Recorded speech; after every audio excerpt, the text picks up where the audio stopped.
magaalada Buuhoodle ee xarunta gobolka Cayn waxaa maanta galinkii hore girgilay mudaharaad aad u xooggan laga soo horjeedo socdaalka ku soo gaaray wasiirka howlaha guud ee guriyada Soomaaliland magaalada Buuhoodle ee xarunta gobolka Cayn mudaharaadkan ayaa dhacay galinkii hore ee maanta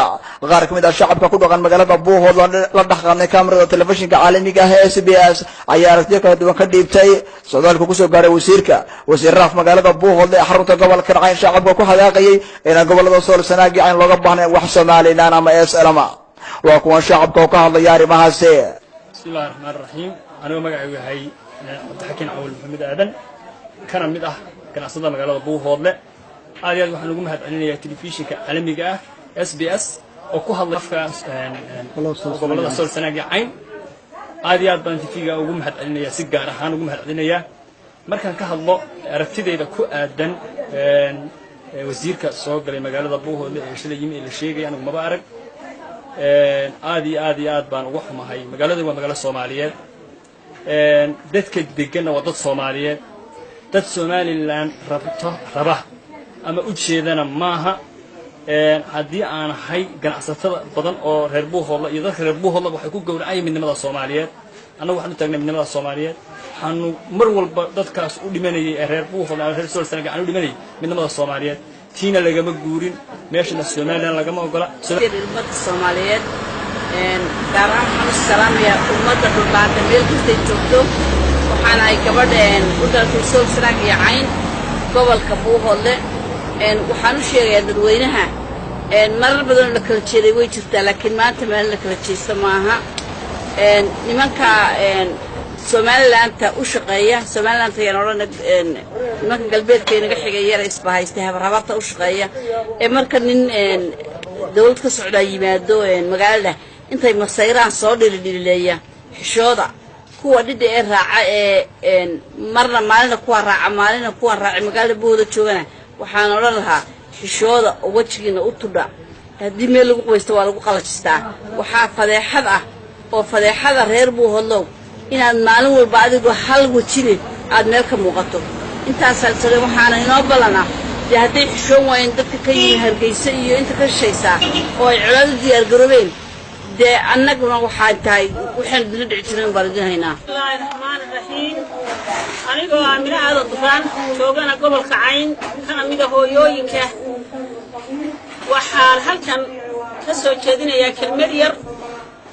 kelmad waxa odhanayaa ragga dhulbahante nasiib wanaag ku dhacay baan kelmad odhanayaa kelmadda waxa odhanayaa nimanka jeegaanta la baxay kelmad waxa odhanayaa nimanka dhulbahante gobonnimada idinkaa lahaa lama gudboonayni idinkaa guyaal gaafanaan jiray idinkaa gammaantii fardaha gaardiga waday ingiriisna idinkaa gambiyey gooshashkii hore idinkaa talyaaniga in badan dabagaloo laay gobonnimada idinkaa dhaliyey oo goolasha u qalay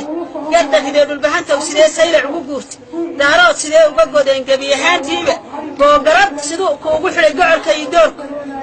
kelmaddaa nimanka dhulbahantaan odhanayaa ee daba socdaa jeegaanta kelmadda jeegaantaan odhanayaa nafsigu waa geediyo oo iska galab carrow galba meeshuu marayuu ku geerdiyaa waanan garanaynay annagu gondahana dhiga raggii jooga iyo buurta guradag dheer garceesaan la raggaan gooba aadi jirin ayaa Buuhoodle soo gaaray gobolka raba garaadana raba inay geed iskaga xidhaan garoowana xansanayo giblada u tumay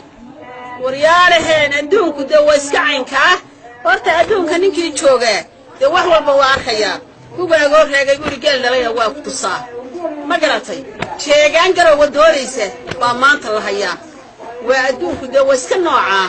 wasalaam oo u jeeda dhulbahante ninku dilaya dacogaysigii dacalka sii daaya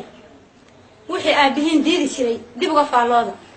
ilaah baa risqa daadiyee daayin wuxuu doonta guddi wacan intaad doorataan dayra magaciina ilaah baa daduun idinka dhigay talada daawaysta laatan sano inaad gudcun ku socotaan oo aad habeenbar guuraysaane bal mar qura inta alaysa minkum rashiidun bal miyaan qof caqli lahayn idinku jirin oo wax garta oo riwaayadan garta bal waxa inay kaahin iyo musabbixi iyo idinku sheekeynaya xad baa la soo xilay xadka ayaa soo xilay xadka annaga u dhalanay iyo axday maxaad sitiin reer baatiina reer baa xad xiri karay warniyo cagaha dhulka dhiga oo run isu sheega oo dadkiinani waa lay Soomaalidu wada ku yaqaanaysaa waxaad ku hadashaan Ingiriis war ninka bal laba isu kay qabadsiye Soomaaliland idinka la hadlay waxaad tiraahaan waxaan doonaynaa dawlad iyo xornimo waxaad ku doodaan haddana Ingiriis baa aan raadkiisa raacaynaayo xuduudda Ingiriiskan doonin war manna xornimo doonaya gumaysi tabanka shalay annagu waxaan u dagaalanay hadafkii baan maanta u taagan idinkuna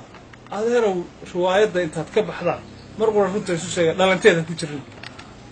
Hussein Xasan Cabdi telefishinka caalamiga ah SBS magaalada Buuhoodle xarunta gobolka Cayn